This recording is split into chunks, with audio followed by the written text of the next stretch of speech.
There is a hidden, game-changing, life-altering, earth-shattering result that happens to parents who practice self-care, and I'm going to tell you what it is.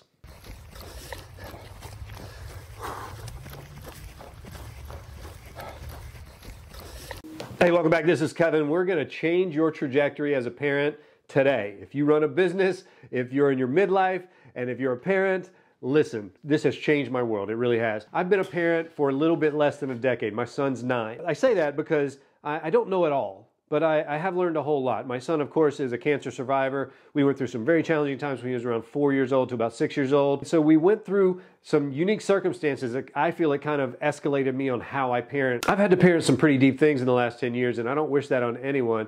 I say that because this is insight that I've gotten just in practicing on my own. All right, the first stop on this little journey to the hidden result is we've got to differentiate between self-care and self-love. I'm going to make it really simple. I'm not going to a dictionary and giving you the clinical definition of both. Let's do it very simply. Let's do it in one step. Self-love, that's how you think about yourself. Self-care, the things that are on your schedule, the things that are in your activity list, the things that are on your to-do list that you do to take care of yourself, to promote your self-love. Self-love is how you think. Self-care is what you do. Got it? Got it? Get it? Good. All right, if you're anything like me, the most exciting day of my life, outside of my wedding day, of course, was when my son was born. That day changed my life forever. As if you're a parent, I'm sure you would say the same thing. In fact, all parents say that. If you are expecting a child, you're probably sick of hearing people say that. In the next 10 years after your child is born, the focus is normally 100% about your child. What we want to really look at is why it's important in those years to take time for ourselves. We can feel selfish, we can feel regret, we can feel like all of our waking hours should be devoted to the development of this other human being, when I want to present a different argument. I want to present something that says you cannot be your best parent without practicing self-care.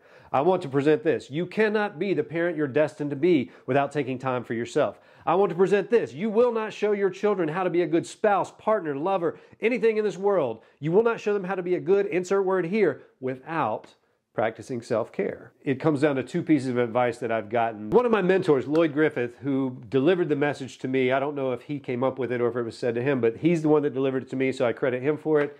And basically it said, do not recover from time off with time on.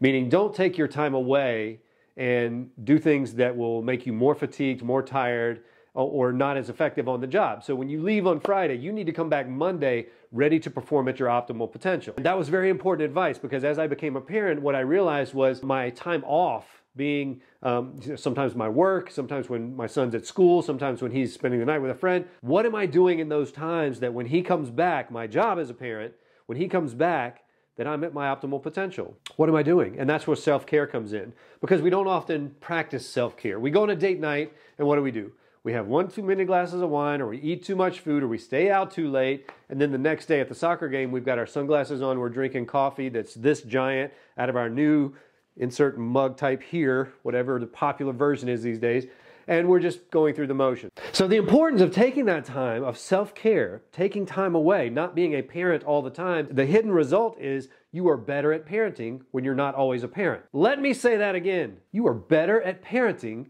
when you're not always a parent. Now, don't get me wrong. I'm a dad 100% of the time. However, I'm not being a dad 100% of the time. Meaning there are weekends that I go away. I have a guy's weekend every year that I go away. I'm trying not to be a dad. Even though I call my son and my wife every day, check in with them, do a little FaceTime. I do all that stuff. But I'm not being a dad all the time. When I go on a business trip, I'm not being a dad. I'm being a speaker. I'm being a coach. I'm being a consultant. When I go to my client meetings, I'm being a guide. I'm being an advisor. If you think that you're going to create this persona of being a parent first and foremost above all rest, I want you to rethink that. It is a both scenario, not an or scenario. I can be a parent or an entrepreneur. No. You can be a parent and an entrepreneur. I can be a parent or a spouse. We all know how that ends. You might as well join a boy band. You can be a parent and a spouse. In fact, it's important that you are a parent and so that you show your kids, the little people, the little eyes, that they can be and as well. If you're Gen X like me, a lot of we were raised of like, I can make money or I can be a parent. Which do you choose? It's both. It's not an or. So when you reframe your mindset to being a both mindset, not an or mindset, you really get a grip on it. The second piece of advice that I got was when my son was in treatment. We were battling cancer and we didn't know what's going on. And a really good friend of mine, Hank Aving, I don't remember the exact words, but it was this sentiment. He said, make sure you're taking time for yourself. He said, the worst thing you can do is sit in this hospital room 24 hours a day and expect to be the best version of you. He said, go get a beer, watch the game, and do that. And that was back when we were both drinking. Neither one of us drink anymore. That's the irony of the whole thing. But the point was, go watch the game, have some food by yourself, be normal, and then come back. And you'll be much better by the hospital bed in that point in my life than you would if you hadn't done that. Now I take that idea and I parlay it into anything I'm doing. You know, if I've got an hour, what am I doing in that hour that makes me a better coach, a better consultant, a better entrepreneur? What am I doing in that hour? Break it down even further. How do I wake up? Do I wake up like, oh, I gotta go to work. Get in the car, kids, let's go to... How am I helping them set their day? So when we look at this idea of self-care, the practice of taking care of yourself, the practice of being the best you, what's in your schedule? Have you scheduled anything? That's the very important rule that we forget. The hidden secret, the hidden result, the hidden thing that no one talks about is if you do what you consider selfish and take time for yourself, that actually makes you a better parent. It actually makes you a better lover, makes you a better entrepreneur, makes you a better coach, makes you a better salesperson. If we neglect ourselves and we just go through the paces, it gets to the point where we're operating on depletion, meaning our energy is depleted, our mindset is depleted, everything is depleted. We just go, oh my gosh, we got to get through it. And is that the best you? The answer is no.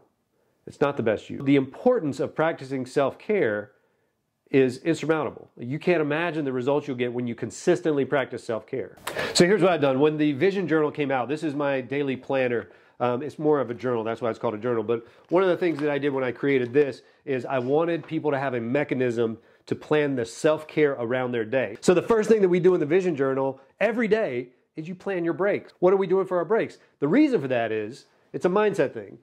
If the first thing I do when I plan my day is focus on me, then it makes the to-do list that we fill out next, all the stuff we have to do, it makes it palatable because now I'm part of the equation. In the Vision Journal, it very much is a productivity tool that says, hey, you are part of your productivity.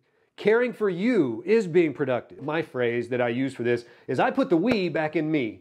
So anytime I present my wife or any of my colleagues with something I'm doing in my Vision Journal, they know that it's probably focused on me, that impacts a we on a greater level, and that's the purpose of it. So when you think about your days and you say, okay, how do I take that and apply it to my parenting? When you realize you will never be a great parent until you illustrate you're able to take care of yourself. The reason for that is great parents model behavior, they don't preach behavior. Great parents model behavior, they don't preach behavior. If I'm showing my son that dad exercises, that dad meditates, if I'm showing my son that dad takes a vacation, takes a time out, I love you, I hate to be away from you, but I'm going over here because it's good for me. Now, the backside of that is when my son comes home from school and says, hey dad, I know I'm only in third grade, I've had a really tough day, I could use some time just to sit on the couch and watch some TV. I need to respect that, no problem, let's take 30 minutes. Then we're going to circle back, come see how you feel, probably do some homework. Self-care, it is taught by watching, not by telling. And if your kids see you caring for you, they pick up that behavior and they'll care for themselves. If your kids see you driving your body, your mind, your relationship into the ground, your business, if they see you driving it into the ground, guess what happens? Yep, they're going to do the same. So when we talk about parenting and you ask the question, what should I be doing that I'm not doing? This is it.